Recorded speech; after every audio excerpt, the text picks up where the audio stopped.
Here we go again. I'm Defender Emerald, and it's summertime. You know what that means. Gotta head down to the beach, gotta do that beachy thing. The sun is shining, the birds are singing, there's a beautiful breeze in the air. What better time to sit around and play video games inside all day, right? Well, you know what? Still a better decision than whatever led to this. Our story here begins in the archaic year of 1996. Mario, everybody's favorite plumber, just wrapped up his biggest adventure ever with the SNES's Super Mario RPG, capping off a truly incredible generation for Nintendo. A few months later, the entire landscape of gaming would be changed forever. It's me, Mario! Oh my god. Super Mario 64.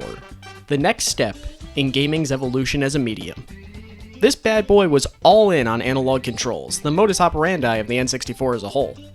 While there were 3D games prior to this and the main character's movement was inspired by a scurrying hamster, Mario 64 truly cemented what a 3D platformer was supposed to be, and set the standard for decades to come. Now, I'm not the biggest fan of the N64. I believe that while most of the games were revolutionary for their time, they've mostly aged like milk in rural Arizona. With 3 exceptions. I will maintain, Paper Mario has stood the test of time without needing to qualify the statement. Majora's Mask turned out pretty okay, especially considering it had a turnaround time of about 15 months. And for all intents and purposes, Mario 64 is still a pretty good time to this day. It's pretty damn far from perfect, though. While Mario 64 is still pretty good, you have to remember that it was the first time a game like this was done, so it has its fair share of pros and cons. Let's start with the good. This game is structured absolutely fantastically. You need to collect power stars to unlock new areas in Peach's castle to jump into new paintings, which serve as levels to get more stars to save Peach. And stop this disgusting pulsating Max claiming to be Bowser. All the other characters look pretty okay considering the jump to polygonal purgatory, but Bowser really got butchered. Again, Mario RPG came out less than a year prior. I feel like this could have been translated better. But considering Luigi got cut for memory limitations 85% of the way through development, I guess I understand. The hell was I talking about? Right, structure. Ironic of a segue as this is, the cool thing about the Power Stars is that you only need 70 out of the 120 in the game to finish it, which is a very generous margin of error in case some missions are pissing you off. And the interesting thing is, if you do well enough in the game, you can just skip all of the worlds in the upper level of the castle and just head straight for Bowser himself. Or, you know, just backwards long jump through the wall and finish the game in like 5 minutes, I don't care. Another pretty awesome thing is that a lot of these worlds have a ton of cool missions to do within. Sliding in Cool Mountain or fighting King Bob-Omb are pretty fun examples, but overall it feels that even though these worlds are all contained in paintings, they feel like real lived-in places, at least for the most part. On top of that, Mario's moveset is super diverse, and the skill ceiling to pull off some of these slickest tricks is pretty damn high. This is something that really wasn't present in Mario games after this for a good solid while, but it pays to get good at the platforming. And even if you aren't the best of the moves, they really aren't strictly speaking necessary to finish the game. Just an added bonus to incentivize people to get better and better. Other than that, it's mentioned that Bowser used the Power Stars to create the worlds inside the paintings. One of the paintings is based on Spain, implying that Bowser created the real world. Let's move on to the bad now. I'll try to make this as quick and painless as I can. First and foremost, the wall jump sucks. You have to hit a wall at a very specific angle in order to pull off the rebound correctly. It's not impossible by any means, but if you screw it up, you kind of brain yourself on the wall and Mario falls to inevitable pit death. Speaking of which, a ton of levels in this game have bottomless pits in crucial areas, making deaths incredibly easy to rack up. Luckily, they don't mean too much in the grand scheme of things, but at its core, it's just kind of annoying, and I just wish there wasn't as much of a risk to that, and it doesn't really add much to the game's experience. On to smaller issues here. There are 2 water levels, and get ready, video game historians, I really hate the music in these. I think it's a contrarian thing, as a matter of fact, I know it is. At least partially. You ever have somebody breathing down your neck demanding that something is good, so as a result you end up getting really agitated about it and have a bias against it solely because nobody would shut the hell up about it? Yeah, you get it. That is how I feel about the music in the water levels. Not to mention, this was when we learned that 3D water levels are just as sluggish and excruciating as they are in 2D, if not more so because there's more surface area to putz around in. And that godforsaken do-do-do-do-do just makes me feel even worse. Least favorite area in the entire game, and I'm standing by this opinion. Blah. The other thing that drives me up a wall is the boss fights with Bowser. So, I like that they preluded this with King Bob-Omb's boss fight, having you throw him around the arena. What I don't like is the fact that this damn fight doesn't work correctly. Now, I'm not whining about the challenge, I have grabbing Bowser's tail pretty down pat. I'm more angry about the mines that you have to throw him into. So, they're shaped like spheres, and you think you have the wide hit radius to deal with. The problem is, how do I describe this? There's a little triangular hitbox within the mines that Bowser actually takes damage on. It's really hard to explain without seeing it happen, so I hope the visual does it justice. All of this is to say, the game is a solid, if flawed, experience. But, with word of a sequel called Super Mario 64 2, Surely that's just 65 then. all sorts of fun can be had. God damn it. Let's jump all the way to the year 2002. In the intervening 6 years, we got a couple of remakes, Dr. Mario 64, a whole new handheld, debatably 2, Mario started partying, karting, they gave him a storybook makeover, and put him in a fighting game. Twice. Now, I know what you're thinking. What do you do to the man who has already done everything? You send him to Maui and make him do his job, obviously.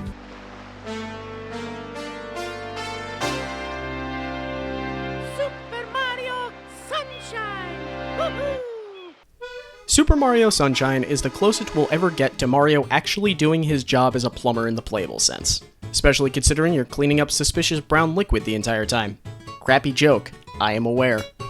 The general conceit of Mario Sunshine is simple. Mario, Peach, and Toadsworth go on vacation to the tropical island paradise of Isle Delfino. Upon arrival, Mario is arrested by the local police for having defaced the entire island with graffiti, and thus we've already reached my first issue with the game. If this issue was so serious that Mario was busted on sight, why wasn't he extradited from the Mushroom Kingdom to serve the sentence they gave him via kangaroo court as soon as he set foot on their soil? Jesus, Nintendo, stop making your fictionalized legal systems not make any sense. Luckily, Mario doesn't need to worry about platforming onto pipes alone to solve the pollution issue. May I present to you, Flood, the Flash Liquidizer Ultra Dousing Device. Created by one Professor Elvin Gadd. You know, the guy from Starbeans Cafe and Mario and Luigi Superstar Saga? Yeah, that guy. He's not physically present in the game, but every single problem that is directly because he played God with this world he knows nothing about. Flood is a water jetpack. You can use him to clean up graffiti all over the islands, as well as aiding in platforming challenges. Flood has 4 different nozzles to mess around with. By default, you have the usual squirt nozzle. This is just a standard water gun. You can stand still and freely aim with it. The squirt nozzle is the primary way of cleaning off graffiti found all across the island in its multiple worlds. It exists solely for combat and puzzle-solving scenarios, and as a result, it's the only one that you have equipped no matter what. The other nozzles are all interchangeable and vary from esoterically situational to all-purpose handy. First off, we've got the turbo nozzle, the coolest seeming one as a kid, but let me tell you, This thing is hot garbage. you get a burst of speed when you collect it, and it lets you run on water. But let me tell you, it is so damn difficult to control yourself with this thing, your momentum is all over the place, and no matter where you actually go, it seems like you don't need to be there. Doesn't really make any sense, but in fairness, neither does the turbo nozzle as a whole. On to the rocket nozzle. This feels kind of equally worthless. This gives you a massive boost jump, but it's a bit funky. It does help you in certain situations, and unlike a certain other nozzle, you can definitely tell that it will help you when you're in the water. But it's really too situational to be of much use. I do like the idea though. And last but not least, the hover nozzle. This thing is a godsend. This gives you a boost up in the air and represents the water jetpack idea that's advertised on the game's instruction booklet. But not the damn North American box art, you son of a... The thing is fun because not only can it get you into places slightly out of reach even from where you think it's going to take you, but it acts as a bit of a buffer stop if you accidentally knock yourself off a platform or something. Overall, all of these serve their own purposes, and even though the hover nozzle is objectively the best of the bunch, they're all fun to use in their specific situations. Even the turbo nozzle isn't as bad as I made it out to be. Now, there is one thing I neglected to mention about this here Mario platformer, and that's how this here Mario platforms. Now, something you'll hear across various gaming reviewers and media pundits over the years is that Mario's controls in Sunshine are ridiculously tight and solid, and this is arguably the greatest he has ever played. Hey you, out there making that claim. Hey, real quick, just man to man, eye to eye, real quick. Did we play the same video game? I have always had trouble controlling Mario in this game. It's as if he had melted an entire box of butter sticks on his shoe's soles and all of Isle Delfino is caked in ice. I'm not exaggerating, his control is ridiculously slippery and sensitive. Thank God for Flood, as the hover nozzle comes in handy for correcting any massive errors you may have made with the Brooklyn Bopper's slick tricks. Except for the stages where Flood gets taken away from you. Yeah, this is a decision I don't get and I don't like. In every world of this game, there's at least one stage where you have to platform your way up a portal of some kind, which takes you to a Mario Galaxy-esque platforming section where you can't use Flood. These are miserable. There are so many precise jumps you have to make with very little margin of error. They aren't impossible by any means, but if you lose a life, you do start back at the beginning of the waterproof area. But it's still nerve-wracking, and I really don't enjoy these. Most of my lives were burned off on them, and it really was starting to rub me the wrong way by the end of it. I'm getting a bit ahead of myself, though. Let's look at the broad strokes of this painting. There are significantly fewer worlds in this game, 7 as opposed to Mario 64's 15. One advantage is that these worlds have an overall lack of alliteration in their titles, which drove me batty when I just had to write out a list of Mario 64's levels. One other big advantage, though, is that Mario Sunshine is a much better themed game than Mario 64. So, you might remember that I mentioned that all the worlds in 64 were paintings. They weren't strictly speaking real places, but you kinda got the feeling that people did live there. Mario Sunshine, on the other hand, is so much better. All of these levels are directly intertwined, and you even see some of the other areas from where you are. Not to mention, the themes of these areas are so unique for Mario's legacy. An amusement park, a small tropical village, an industrial dockyard, not one but 2 beaches, a windmill farm, a ritzy hotel. The most standard areas are probably Bianco Hills and Noki Bay, but each of them have enough of their own spunk baked into it to create a unique spin on the traditional Mario formula. And that's not even mentioning the hub world, Delfino Plaza. This place is iconic, and with good reason. It feels like a lived-in, breathing town. You've got Piantas all over living their lives, and they're super colorful, both figuratively and literally. They have really fun designs and funny voices to go along with them. They're so energetic, and it's clear that they're typically a very easygoing group. Although I am inclined to say that they haven't peaked yet. Then there are the Nokis, the only Mario species more forgotten about than the robots from the Forest Kingdom in Odyssey. They're shelled beings, and that's about it. The enemies are quite interesting, as this is a different part of the world. Almost all of the enemies you come to know and love, Goombas, Buzzy Beetles, even Lakitu, the staunch cameraman from Mario 64, they're all gone. There are variations of Koopas and bloopers in the game, but the rest are just enemies in brand new situations. Introducing Strolling Stew, the Goomba replacement. They're just vibing and may be the inspiration for the calcified Crush Blat. Believe it or not, I don't tend to remember the enemies from this game. Sure, the Cataquacks hold a special place in my heart, but besides that, name another type of enemy from within. Name this thing. That's right, Gooble. While the enemies aren't the most noteworthy thing about this game, I will say that the missions are. But only because they're really stupid. So, you remember how I said that Mario 64 was good because there was a massive amount of wiggle room from the 70 required stars out of the 120 in the game? Well, Mario Sunshine only needs 50 of the 120 to get to the final boss. But for some arbitrary and obnoxious reason, you don't get to choose which ones. Every single world has 8 shine sprites within, and you have to complete the first 7 levels in order to unlock the final area, Corona Mountain. This is a bit of a double-edged sword. On the one hand, forcing the player to interact and know all of the areas of the game is a good thing. While there are more efficient strategies in 64, I do like the concept here a whole lot more. The problem is that the hard requirement of 7 levels in order creates a lot of levels that are painful to go through for no real reason. We all know the big ones. Blooper surfing in Ricco Harbor, the casino in Sirena Beach, the goddamned sandbird.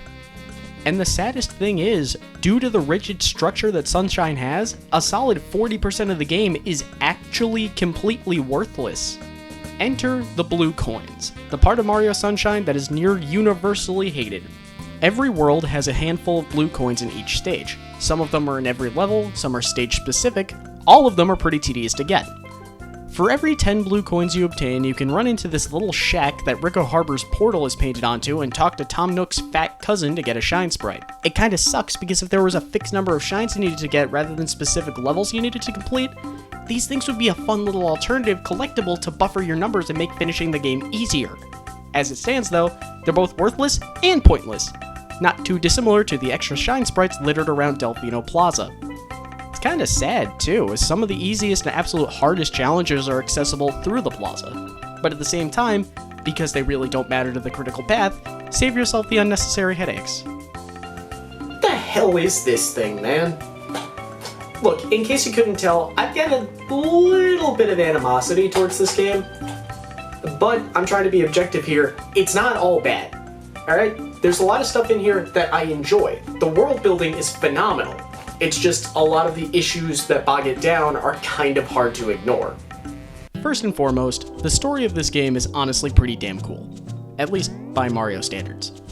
Sure, you have the framed criminal Shadow Mario thing, but the identity of this character changes the Mario universe forever. Meet Bowser Jr. He claims to be the child of old King Koopa and Princess Peach. And tellingly, she doesn't deny it. He's a dopey little addition to a bizarre little universe, and I like him a lot.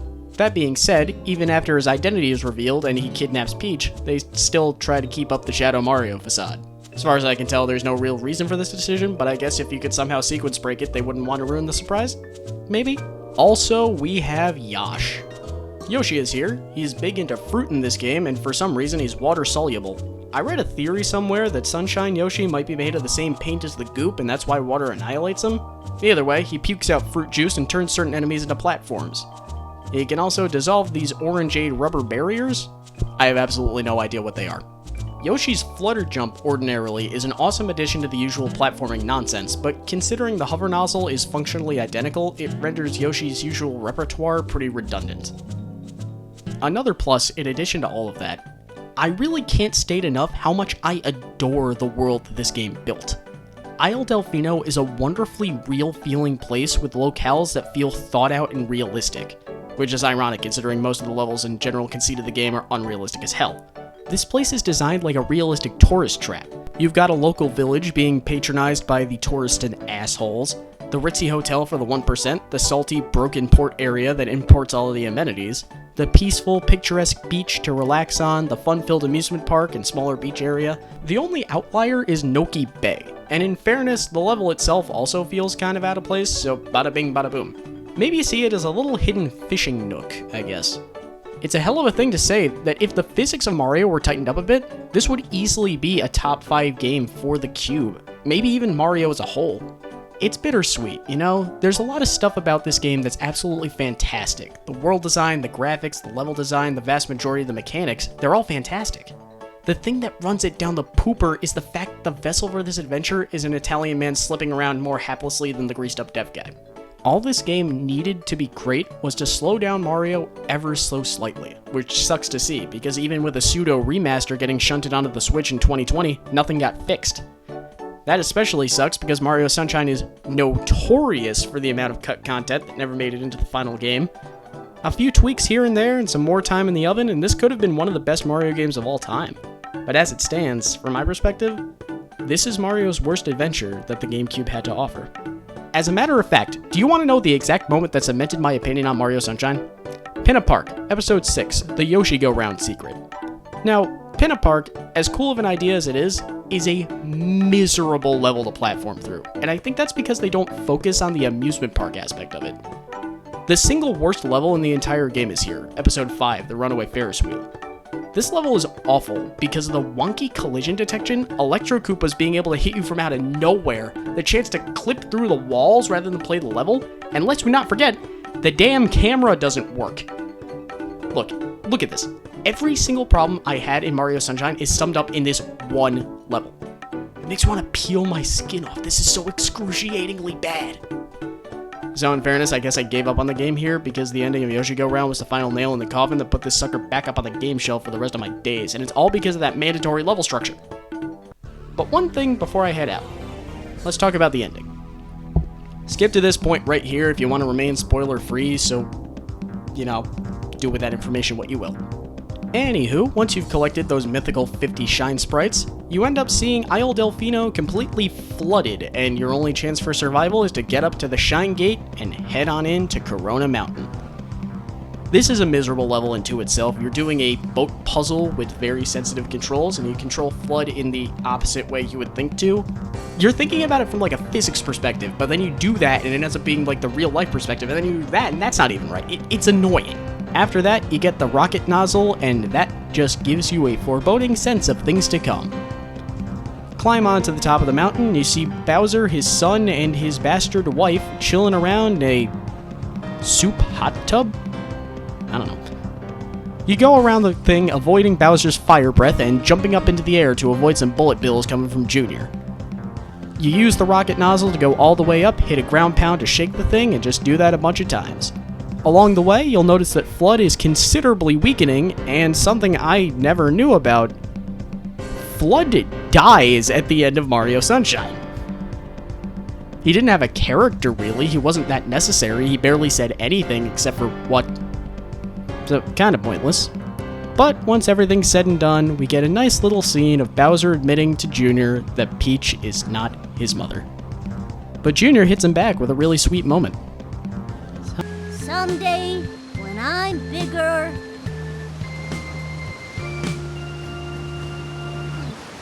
I wanna fight that Mario again. It's a nice little bit of character development for a character that really won't do anything until 2021. So, a bit of a last-minute addition here. I was up one night scrolling through Twitter, as one does, and I came across this image. And just like that, it suddenly made sense. Is this a real advertisement? Probably not. I mean, I Google image reverse searched it and found nothing but a bunch of iFunny posts, so I feel like it's probably a fake. But, dubious legitimacy aside, this makes so much sense. The wettest Mario has ever been. That's why he slips around like a seal on a roller rink.